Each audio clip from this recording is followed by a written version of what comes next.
Let's hit it.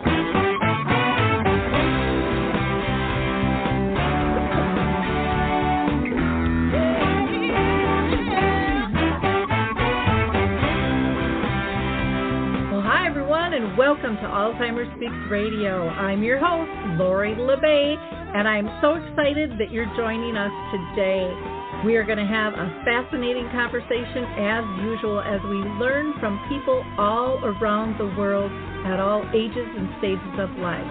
Stay tuned as we shift our dementia care from crisis to comfort. All right, here we go. What you think about, you will bring about.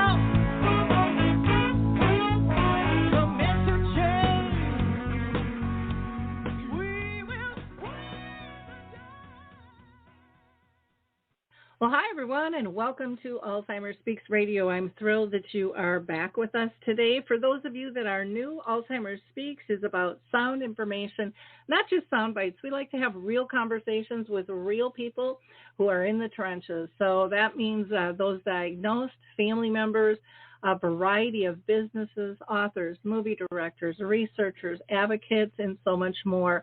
So maybe, just maybe, you can be our next guest. Feel free to reach out to me at radio@Alzheimer Speaks if it's time for you to share your story. And if you liked our opening music, it's called Clarion Call by the Mark Arneson Band, and you can download that on any of your favorite music platforms. Now, I always like to give a few shout-outs in the beginning here. So I welcome you to join me on the virtual Memory Cafe, Arthur's Memory Cafe, the second and fourth Wednesday each month at 1 p.m. Central Time. But we have people from all over that join us, and you are more than welcome to do so. That is for people with dementia and their care partners.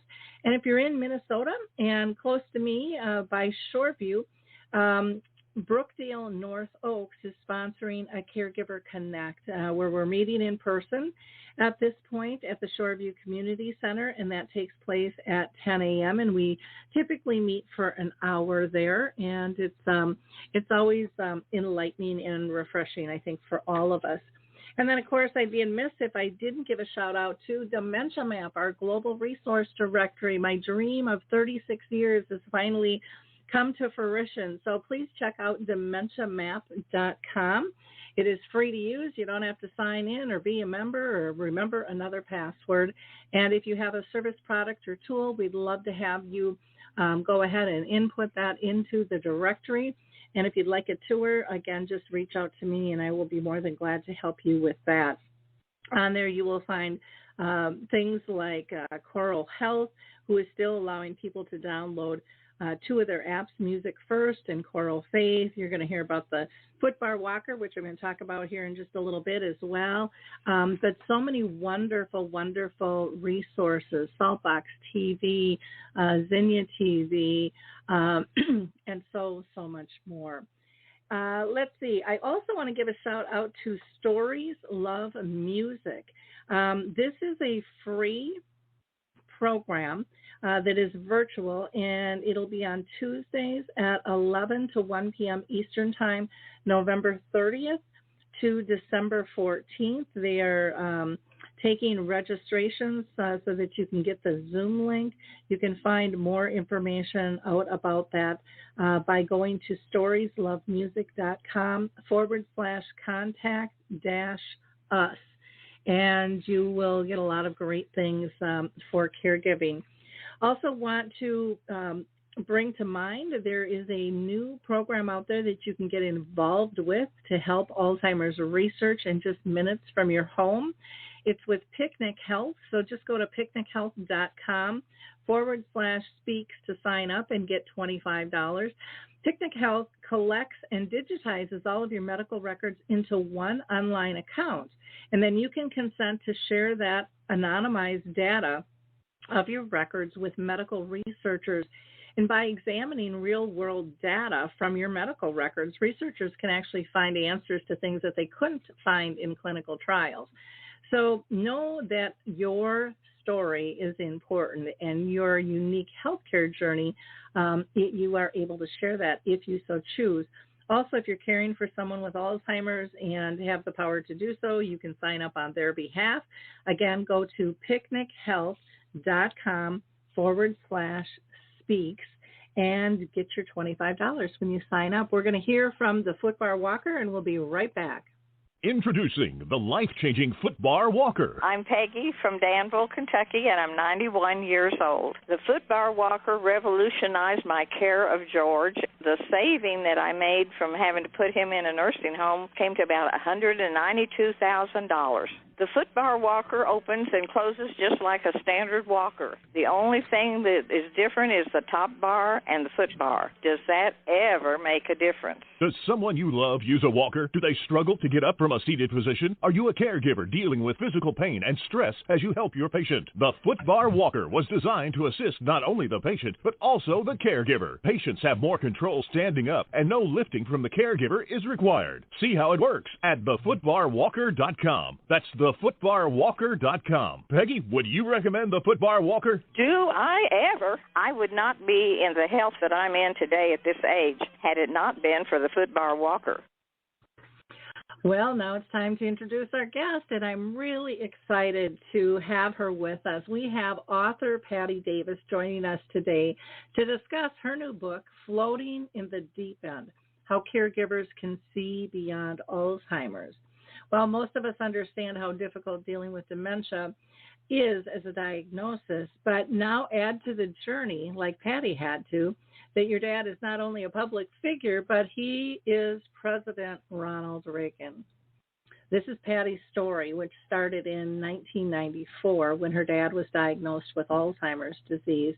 And for a decade, her father's illness, Patti felt, as if she was really floating in the deep end. Tossed by waves, carried by currents, and yet not drowning.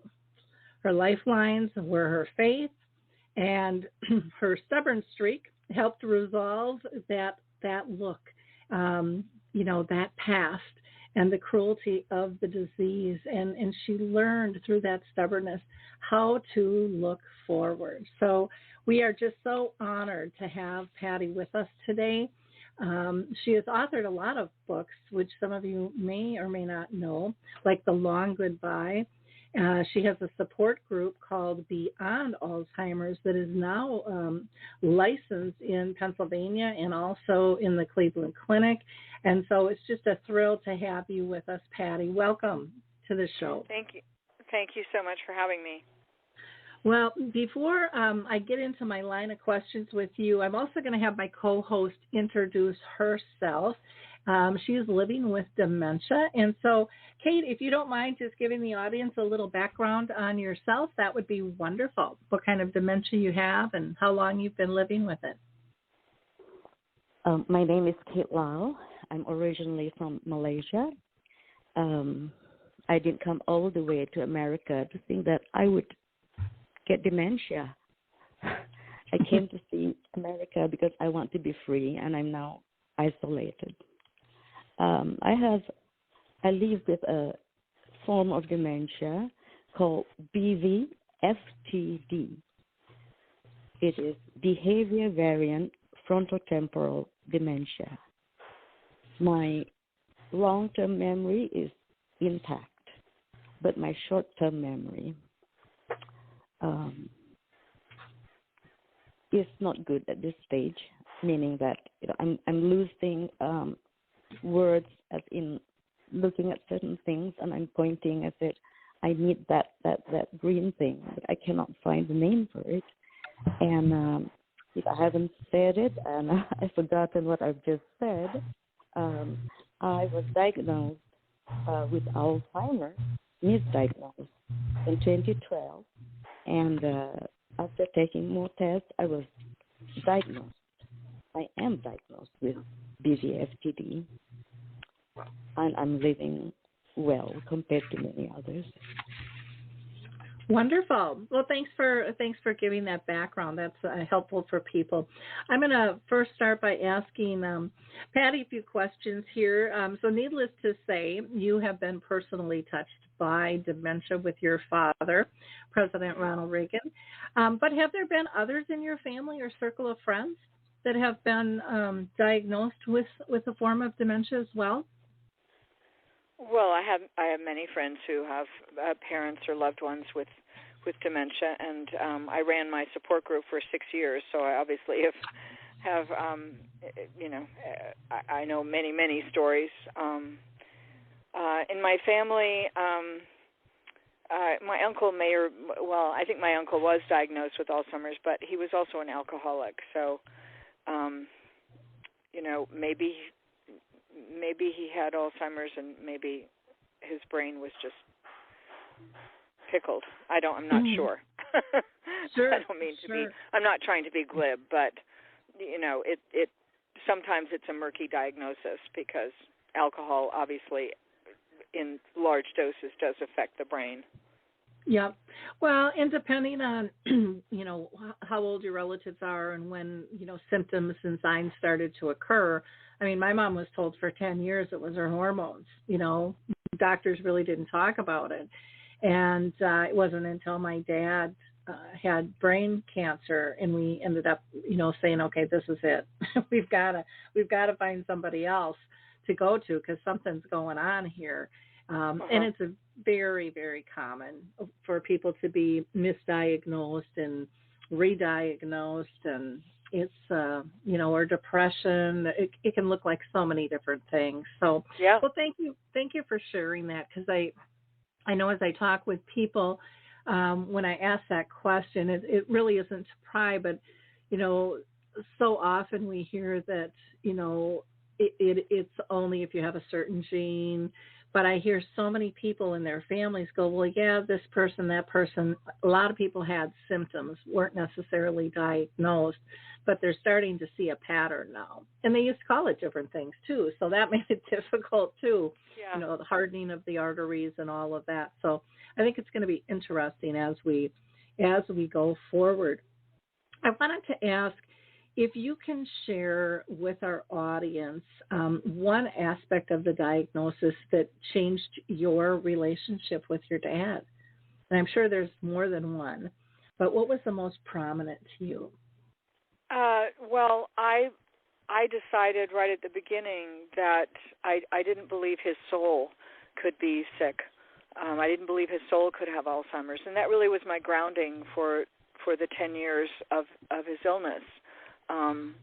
Obviously he lost cognition, he lost memory. He retreated into a world of his own, which is what happens with Alzheimer's.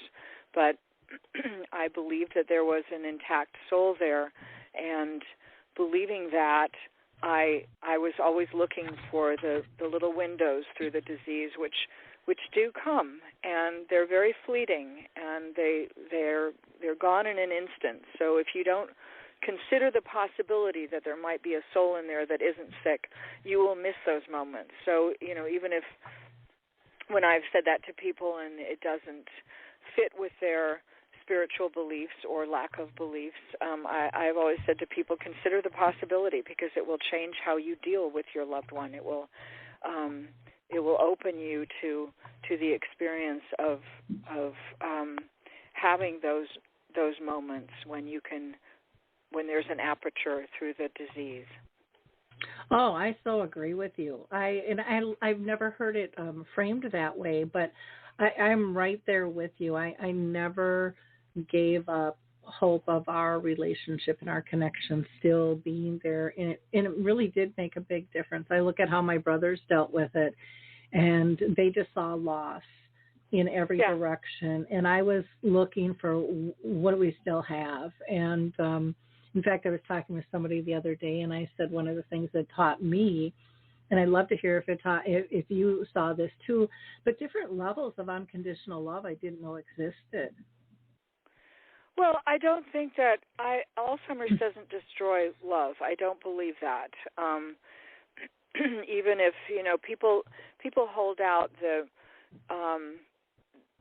fact of their loved one forgetting their name as something really pivotal, and it is pivotal. But I think a lot of times people hold that up as such a huge thing that they've already decided it's going to be a huge thing before it even happens, and a devastating thing before it even happens. And I always try to say to people, even if your parent or your spouse or your sibling or whoever it is forgets your name, that doesn't mean that they have forgotten that they love you.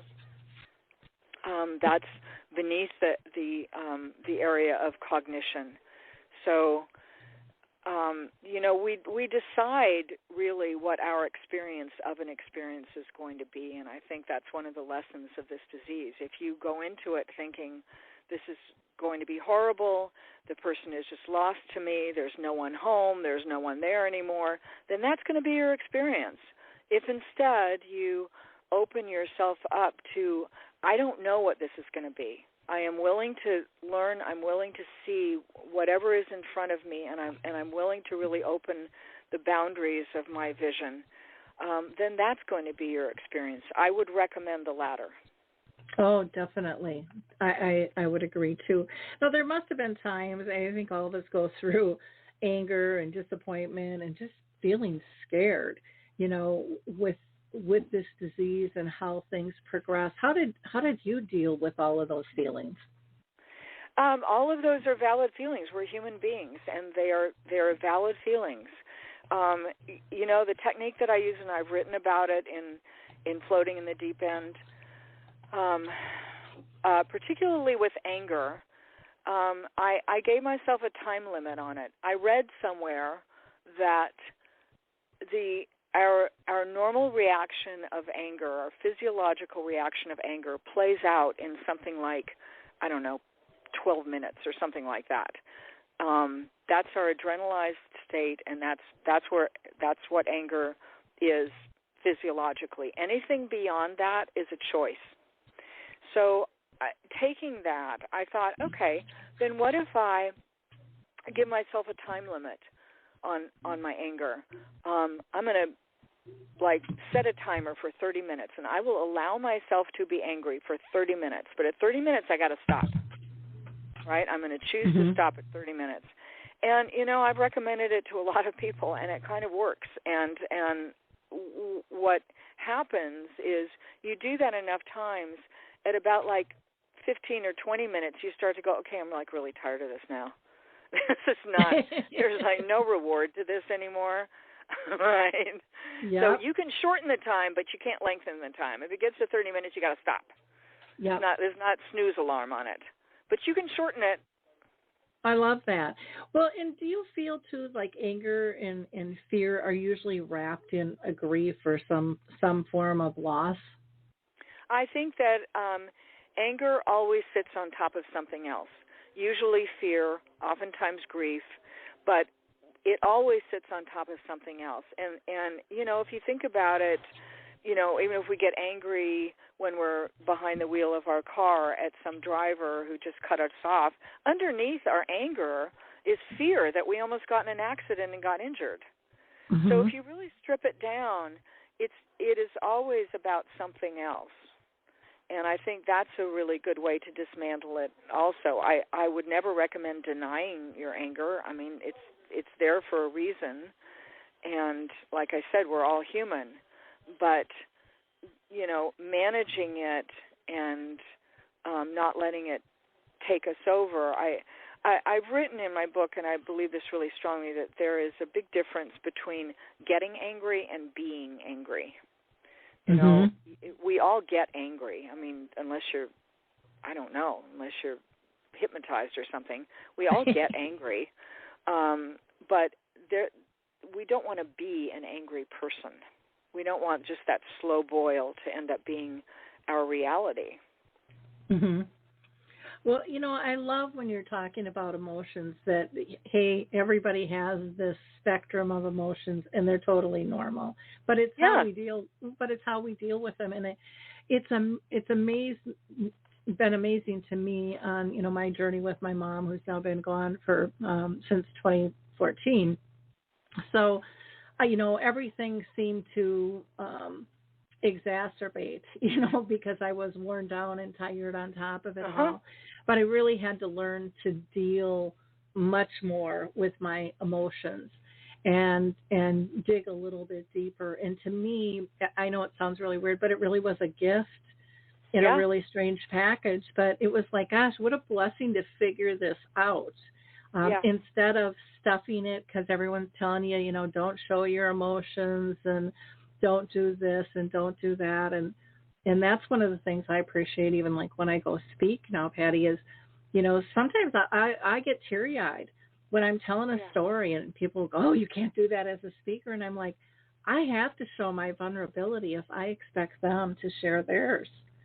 And you have to move through this stuff. And I don't think you can, you know, if you don't accept that it's there, or you're too afraid, you know, to let it show, even to yourself. I know some people won't even show those emotions to themselves in their home alone. So I think that that's just such an important piece of this journey. Now, another big factor is, you know, you're dealing with a chronic illness with no cure in sight. What do you think about end-of-life wishes and financial matters? When the heck do you address that? Because I see so many people wait till the very end. Yeah, I think you need to do that right at the beginning. I think you need to do it when the diagnosis is made, when that person still has lucid times, because you want them to participate in that, and you know, you want their wishes to be honored. And you know, not only the end of life wishes, but financial things are really important. I mean, you know, someone has to have financial power of attorney, and you don't want to get into a situation where the person who is ill is, you know, I don't know, going online or going on the phone or something and spending all their money on who knows what. A friend of mine just yesterday, actually, whose mother has Alzheimer's, said that her mother had started writing checks to family members for occasions that were not yet, like people's birthdays were, and it wasn't their birthday, and I don't know what all, Christmas, and it's not Christmas yet, and all that, you know, and just mailing off these checks. And I said, well, hopefully she's not mailing the checks to, like, other people as well, or businesses or strangers or something. And she said, I don't know. And I said, well, does your father have financial power of attorney? She said, I'm pretty sure. And I said, okay, so then this is what I would recommend. Have him change the checking account. Just cancel that one out, but leave her the checks and let her keep having fun writing checks. She's writing checks on a dead account. She's not going to know that. You know, she's far enough along that it would be confrontational to say to her, you can't do this and all that. Why go there, you know? Your goal should always be to maintain peace. So just change the checking account and let her have fun writing checks. Yep. Yeah, I had a very good friend who got scammed multiple times. And, you know, with dementia, I had another friend whose dad was a super savvy business person, and, you know, he wanted control of his investments, and they had to pull that back. And then it was the credit cards, and he was purchasing stuff online all the time. Then he started doing day trading himself that they didn't know about. And, you know, they had to take the car away, and he was always one step ahead. And he's like, I can use an Uber, you know. And so, but again, it's a game you have to play to make sure that they are, you know, are protected and safe. And there's so many ways to be able to do that in a dignified fashion and allow that. Yeah, but I mean, you know, I have a whole section in this book about lying, and and I highly recommend it with dementia. It's a skill you really want to cultivate, and you know, definitely with financial matters, lying is your friend. You know, like I suggested to my friend, you know, just changing the checking account and not telling her. You know, however you want to do it to keep peace, it's better than having that confrontation. But early on, if you can get the person to agree, you know, at least to turn over financial power of attorney to someone else. When they have moments of lucidity, you're gonna be better off taking care of that right away, and particularly end of life. I had someone in my support group whose mother was at the end and was dying and had never had refused to make her wishes known, and this woman had to make a decision to to withhold, to basically euthanize her by withholding, fluids and food when it got to the point where she couldn't swallow anymore. And, it's the most humane decision to make, but she shouldn't have had to make that on her own. Mm-hmm. Yeah. There is, I'm going to give a plug for two resources, and I don't know if you're aware of them. One is Compassionate Choice, and they actually have a segment in there that's a tool for dementia that you can add on to your healthcare directive. And they have some great things. And then there's also an app called Careful, and it can monitor all the financing. So if someone's paying, double bills, or maybe they're not paying the bills, or things are going out to strangers, patterns have changed. When someone's earlier on, that's a nice way to be able to monitor, to know when you kind of got to up the ante, with things, as things progress. I want to ask you a couple more questions. Then I want to pull Kate in and just ask for some comments from her. But, how as a caregiver do you avoid stress and getting related illnesses? I know for myself, all of a sudden I had acid reflux. I was getting headaches. And no one ever mentioned it might be tied in to, caring for my mom and my dad. But then after that left, it was like, poof, I don't have any of this stuff anymore. Yeah, exactly. Yeah, and there are, listen, caregiver stress is a very real thing, and the medical community knows that, and they know that the caregivers, particularly of people with dementia, are very likely to get ill and even die before the person they're caring for. The person with dementia has no stress. Every moment's new, right? If they have a meltdown, it's over in 15 minutes, and 15 minutes after that, they don't remember it. But the caregiver remembers it 15 days later. So, I think the first thing is to acknowledge that stress exists. This is I'm in a danger zone here of stress. I think meditation is a really good technique. I've written about that in this book. And, there's just the basic things like exercise and also talking to someone. If you can find a support group, that's really beneficial. But if not, find someone who you can talk to who understands, hopefully who either is going through the same thing or has gone through it, so you don't run into people not understanding what you're going through, which can be really difficult and damaging. But, you have to take that on as like, okay, this stress exists in my life. I can't deny it's here. So what am I going to do about it? And really be proactive about it. Yep. Yeah, I found even just deep breathing and some yoga, which I don't do anymore, but I really should get back into that, was just life-changing. I mean, I always remember growing up, my mom would say, count to 10, before I reacted.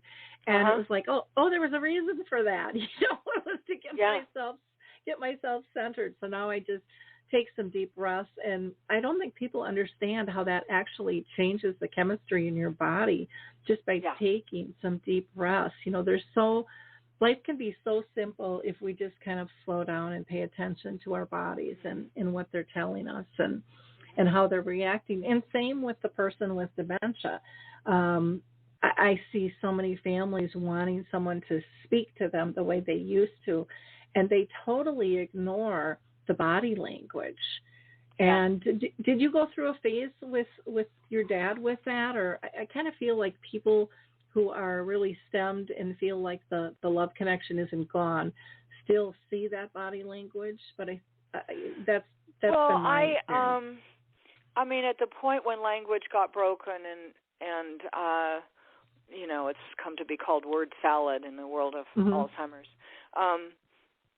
I listened to the intonation of his voice, and looked at body language also. Mostly I listened to the intonation,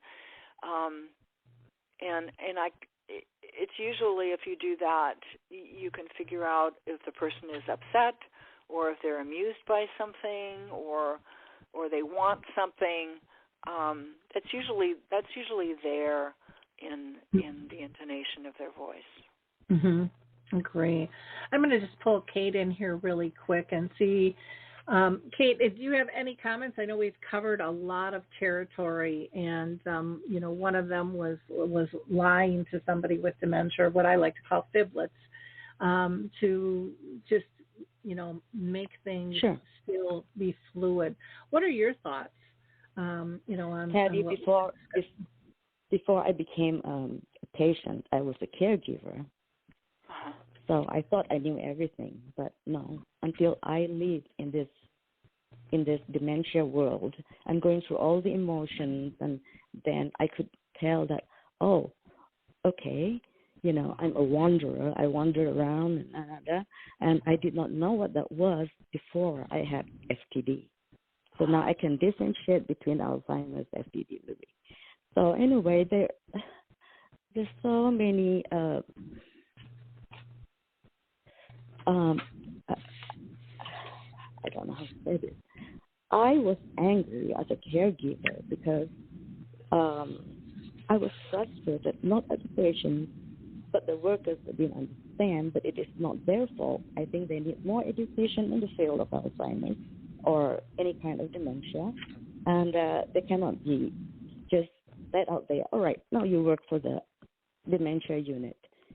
Dementia is not just like pneumonia or a broken hip, or they really, really, really need to have more education on this disease.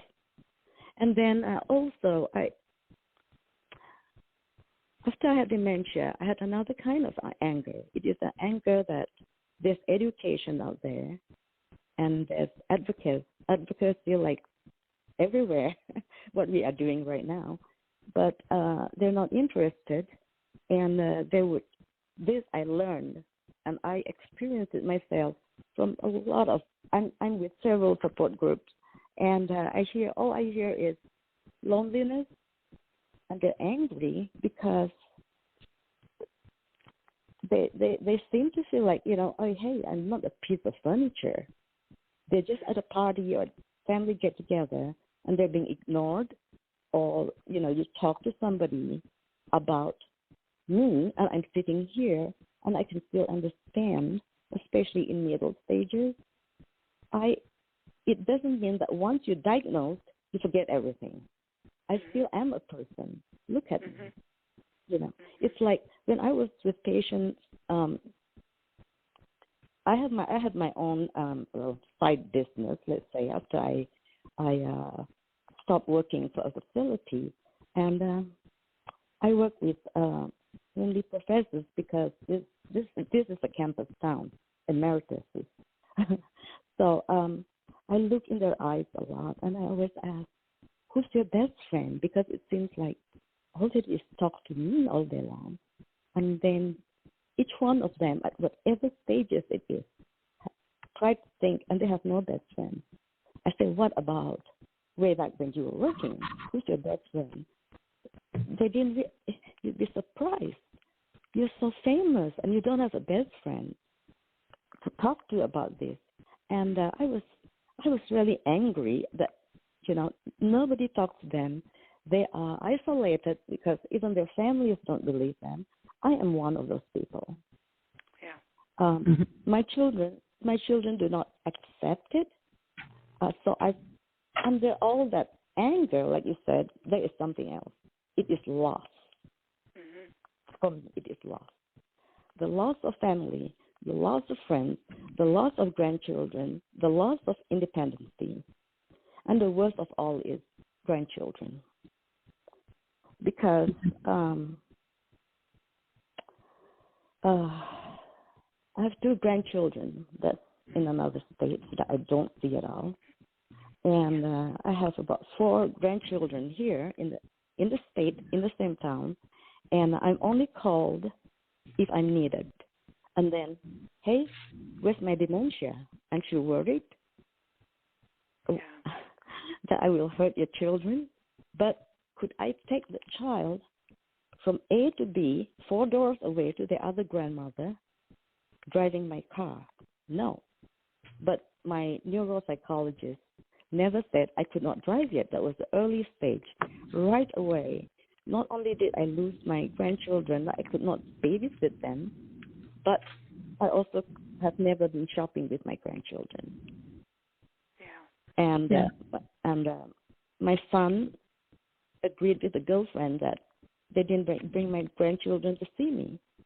I mean, that is a very, very big loss. This is when we need support, not only me. I'm speaking for all my dementia friends in support groups. Mm-hmm. And, yes, under that anger is loss. It's definitely a loss of so many things. And about what do I do when I'm angry? And I'm beginning to have sundowning. I prepare for it because life goes on. There's other things. There's bills, there's husband, there's, all kinds of things that go on. I get very, very frustrated. And so I will have to either outwardly get angry, frustrated, or just find a way of giving of myself to somebody else, just like Laurie's big name of what's that, Laurie? Shifting from crisis to comfort. Yeah. I don't know if I'm comforting the other person, or comforting myself, and that's rather selfish. But it does shift my way of thinking, but not for long. I will come back to being the dementia person again. Yeah. And well, I thank also you for sharing that. How hard it is to be a caregiver like yourself and Laurie. I read a bit of Floating in the Deep End, and I just want you to know that I do really understand. Great. Well, thank you very much. Thank you. Patti, I have a few more questions for you, Sure. if you don't mind. Sure. One is, how do you think people should try to navigate those quick turns in the disease? When, things are like going along and then all of a sudden you just kind of hit that bump and things just kind of blow up and are no longer the same. How did you do that, and how do you recommend others deal with those deep turns? Well, I think you have to just take it in the moment. Whenever I went up to my parents' house, before I walked through the front door, I would tell myself, I don't know what I'm going to encounter here. I don't know what today is going to be like. I don't know what my father's going to be like. I don't know what he's going to say, what he's going to do. I don't know, but I'm going to stay open to it. So I think that's one thing. But I also think I've always said to people, and I've written about this also in Floating in the Deep End, that before asking what you should do in a situation, check in with who you are being right then. If it's a parent and you're still the resentful 17-year-old who, had issues with that parent, nothing you do is going to work because that's what you're leading with. And on an intuitive level, the person with dementia is going to pick up on it. They may have lost cognitive skills, but their intuitions and what they absorb emotionally are still there. So, resentful 17-year-olds don't do very well in difficult situations. So, address that first because, form will always follow content. So I think that what you need to do in any situation, if you're coming from a centered place, if you're coming from a place of, okay, I'm going to be a responsible adult here. I don't care what went on before in the past. It doesn't matter right now. I'm going to show up here as a grown-up. Then I think what you should do follows from that. And you know what? Sometimes things work and sometimes they don't. Changing the scenery, if someone gets stuck in a loop, works usually pretty well. You know, move them to a different room, move them to a window, literally change the scenery.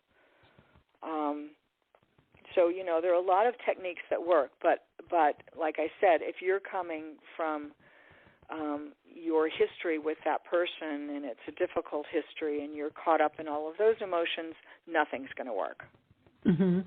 I think that's a really good advice. Check in with who are you in that moment. That just makes so much sense. Because I think so often it's easy to blame the person with dementia for a situation, or we love to call it a behavior, which none of us want to be told we've got a behavior. That's not a good thing. And yet so often they're totally content till we walk in the room with our junk, being the person we are. And we think we're hiding it, but we're not. You're never hiding it. We lead with our emotions all the time. You know, you can say hello to somebody, and if you hate that person, that hello is going to be dripping with your hatred. And anybody is going to pick up on that, right? So, you know, you can, I mean, you know, my mother used to do that. My mother was like the, you know, quintessential ice queen when she wanted to be. And, you know, she would go, hello, to someone and, you know, turn them into a block of ice. And then she'd go, well, all I said was hello. Yeah, it was everything around it that was the communication, not the word. Right? That was the giveaway. But it's so interesting because people, I think, especially with dementia, feel that they can hide their emotions, and you can't. No.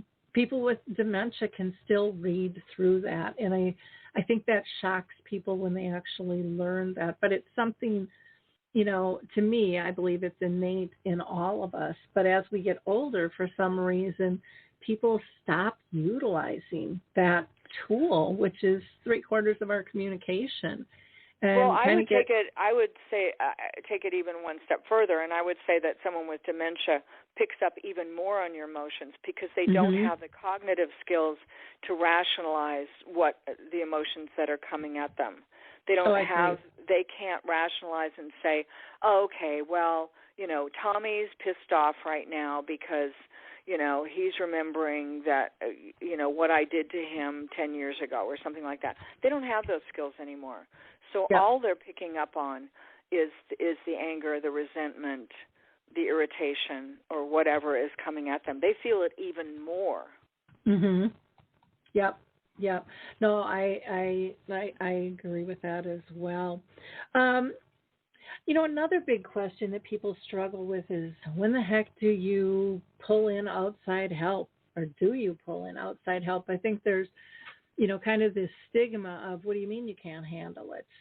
You know, and people see kind of the scathing eyes, and they feel that sense. If it's real or not, I think caregivers just, they feel that people are looking at them strange if they're thinking about, you know, pulling in help or needing to place somebody. But usually the people who are judging you for any of that, you don't need in your life. I mean, that's, I think, a big lesson of this disease. Anybody who is judging you for the choices you make,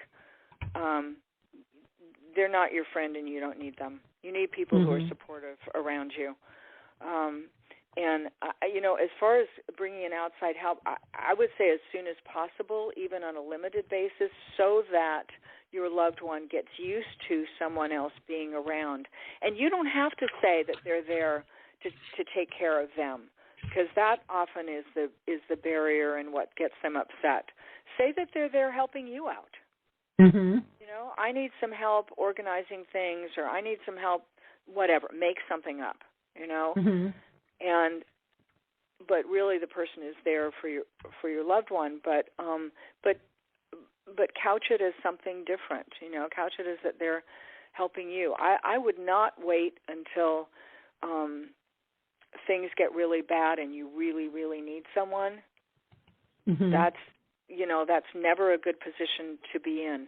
And the same is true about a facility. And, one of the misconceptions of placing someone in a facility, if that's their decision, and it's not my place to ever tell anyone what they should do, but, oftentimes that is the best choice. There is a regimented atmosphere there. There's 24/7 care. They're not going to wander. There are advantages to it, but one of the misconceptions that I've heard this a lot is that you're abandoning them if you place them in a facility. And my response to that is always, abandoning someone is driving them out to the Mojave Desert, throwing them out of the car, and leaving them there. Mm-hmm. Abandoning someone is not putting them in a facility where they will get qualified care, where they will get 24/7 care, where they will not be at risk of wandering off, not at risk of endangering themselves, we hope, if it's the right facility. Mm-hmm. And they will have a safe environment with people who know how to care for them. That's not abandoning someone. That's fulfilling your job as a caregiver and giving them the best care possible. And I think one of the things that I learned, too, because I looked at all of those things you were talking about, but I'll never forget one day when I walked in and my mom was participating in an activity, and I just stood in the doorway in amazement thinking, I could never be her peer, no matter how hard I tried. Right. I could be your daughter, I could be your friend, but I could never, ever be her peer. And she had that back again, and everyone in the group was just beaming. And it was like, that just melted my heart and helped me transition. Even though everyone says, the person is transitioning, it's like, well, the care partners are going through a transition too. Yeah, absolutely they are. Yeah. But understanding that, being tied to anybody 24/7 isn't healthy, for any of us on this planet. No, it's not. And none of us were trained to do this. And it's too, it becomes down the line when bathing becomes an issue, dressing the person becomes an issue. It's too emotionally loaded. You can't deal with you don't have the time to deal with your own grief if you are a hands-on caregiver completely, particularly in the latter stages when it is absolutely a full-time job. And I think a lot of the reason that some people do take on that job in its entirety is that they know that they're not going to have time to deal with their own grief, and they don't want to deal with their own grief. So they use the busyness of caregiving to avoid dealing with their grief. We don't like grieving. It hurts. Yeah. But you're going to have to go there. I've said all the time we think that grief is something that we can, push aside, and we'll send it far enough away and it'll just disintegrate. And it doesn't work like that. Grief is not biodegradable. It will wait for you and it will come find you. You're not going to get out of grieving over this person. You're going to have to do it. And I would suggest doing it as it is unfolding rather than waiting for it to come find you. Because if it has to come find you, it's going to bring you to your knees. It will bring your life to a standstill until you deal with it. Yeah, that's very true. For me, I found kind of one of those kind of twisted gifts in this disease, too, with when I was really grieving and just kind of getting sucked down the drain hole, was coming to the realization that, how lucky am I to have loved this deeply to feel this grief, because so many people don't have that to begin with. And that really helped pull me out. Yeah, we grieve because we loved. And I'll tell you, it's a lot harder to lose someone, whether it's to Alzheimer's or anything else, but we're talking about dementia here. Losing, let's say, a parent to dementia who was not a good parent and who you didn't have a good relationship with, or maybe was even abusive to you. And that is actually a harder loss because you don't get the sweetness of grief. You don't get the dimension of love. And what you have to realize is that you've been grieving your whole life over not having a parent who was loving to you. And you are feeling grief, but it just feels so familiar to you, right? It's an extension of the grief that you felt your whole life. So it doesn't feel familiar. It feels so familiar to you that you're going, well, I'm not grieving. Yeah, you are. But it's the grief that you've experienced your whole life. But I have seen people in my support group, envy other people who had a good relationship with the person they're losing and have that sweetness of grief. And that person who had a difficult relationship, or as I said, even an abusive one, they don't have that dimension to the pain that they're going through. Yep. Yeah, it's a really interesting process. You bring up so many good points that I think are overlooked and can make such a huge difference in the way people not only, live with dementia, but just live with life in general. Because all of these things that you're talking about are spectacular to be used in the rest of your life too. Yeah. And I think so often people forget that. It's like, oh my gosh, everything that's good for dementia is good for the world, and it's good for you, it's good for your life, it's good for your friends. You will be taught such deep lessons if you choose to learn. If you choose to be open. And I know for me that there were times that came hard, and I would go in my basement and make sure everybody was gone and the windows were all shut. I would have a screaming match with God. Yeah. But I would scream out like, "What is the lesson? There's got to be a point to this." And typically within a day, and sometimes within 20 minutes, it would be boom. Oh my God, how did I miss that? But I wasn't. I was busy looking for the answer, but I wasn't focused, if that makes sense. And I was getting sucked into all the minutia that didn't matter, that really made me not be focused. So I felt focused because I felt so stressed. I'm like, I must be focused. I'm so stressed. I'm working so hard at this. But then I would let that anger out at God, and which I think, again, is a good thing. Just process it, and then I could breathe, and then I could really look around and listen and watch, and it was like, oh my gosh, it was there the whole time. So I think that that's one of the other things that you've pointed out with, and again, we've just barely touched on things. What you will find in this book is just amazing. But to me, dementia brings us to a point of simplicity, of stop making it complicated and just make it work and make it comfortable for them and for you. And if we focus on, kind of the bottom of Maslow's theory of, are we safe, are we happy, are we pain-free, and we push all the other gunk to the side, it's really much easier to find the answers that you need. That are there, and it's easier to lie or tell a fiblet because it's all about comfort. You're not doing it to be mean or nasty.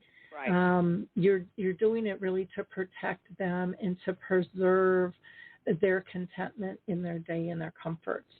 And that's exactly. I mean, you always want to avoid upsetting the person. You don't want to tell them they're wrong. A friend of mine who cares sometimes, visits frequently with a friend of his who has Lewy body dementia, called me and said she thinks there are men on the roof, and I keep telling her there aren't men on the roof, and she won't, and then she gets angry and she won't believe me, and I said, well, don't do that.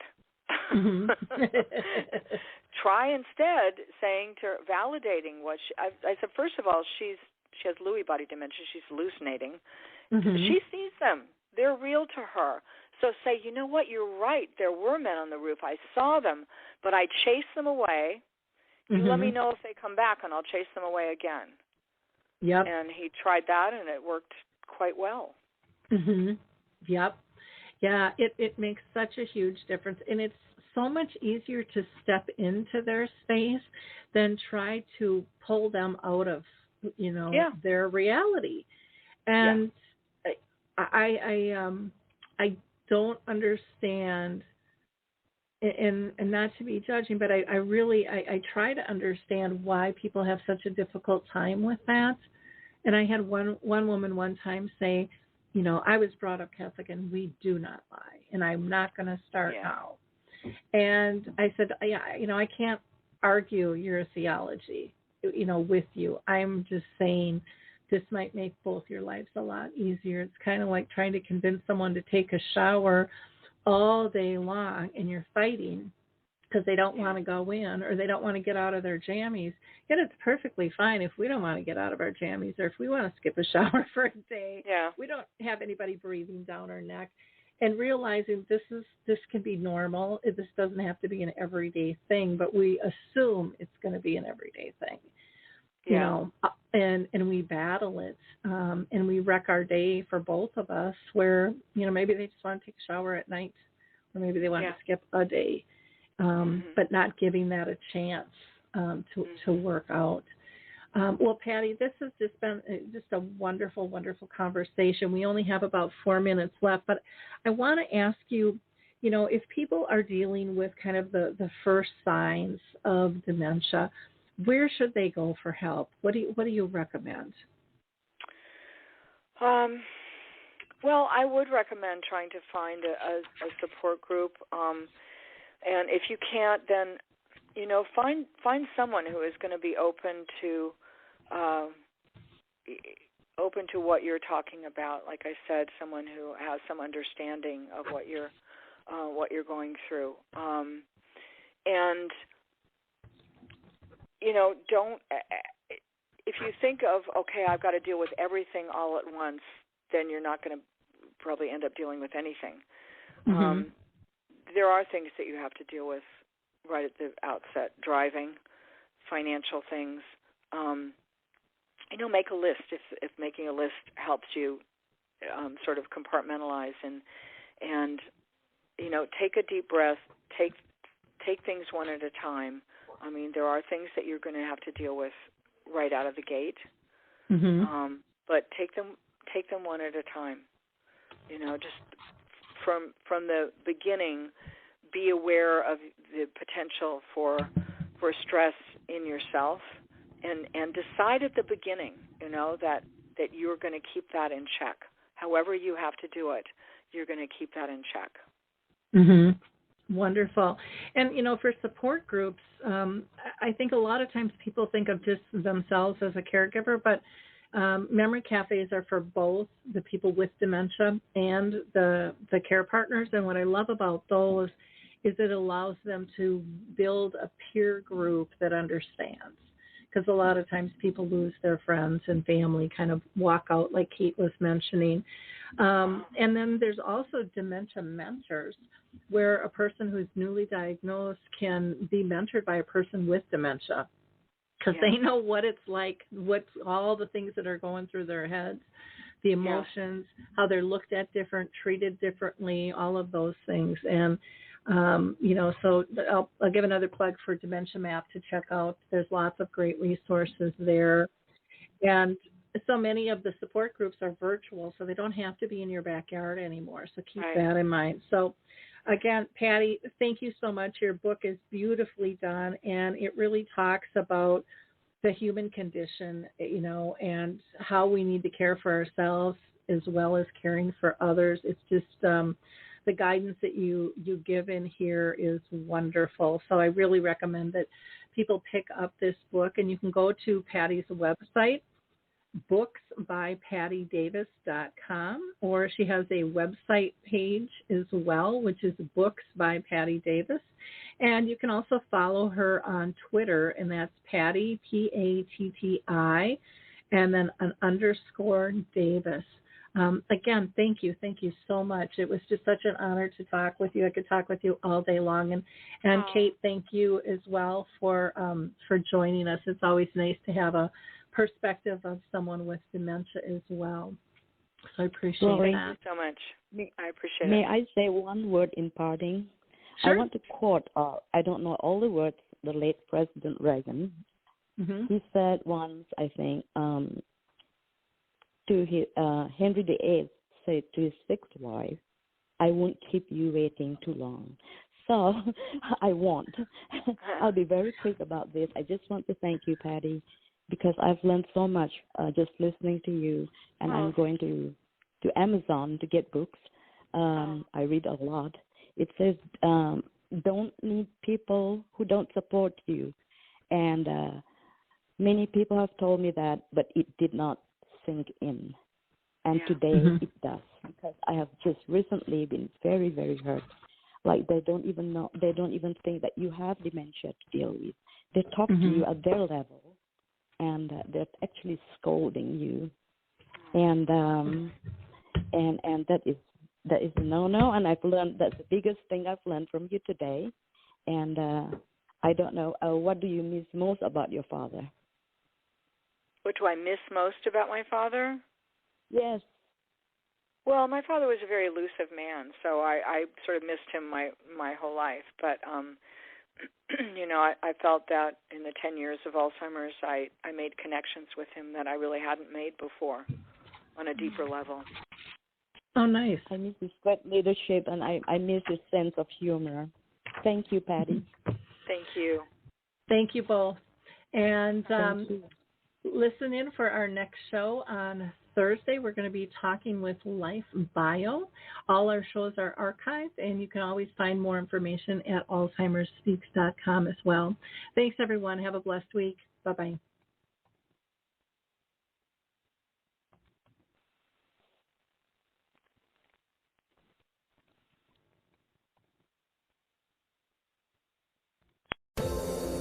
Hi, everyone. This is Meredith from the Senior Fitness with Meredith podcast, where I discuss all things for seniors, from fitness, your health and wellness journeys, how to be all over strong and beyond.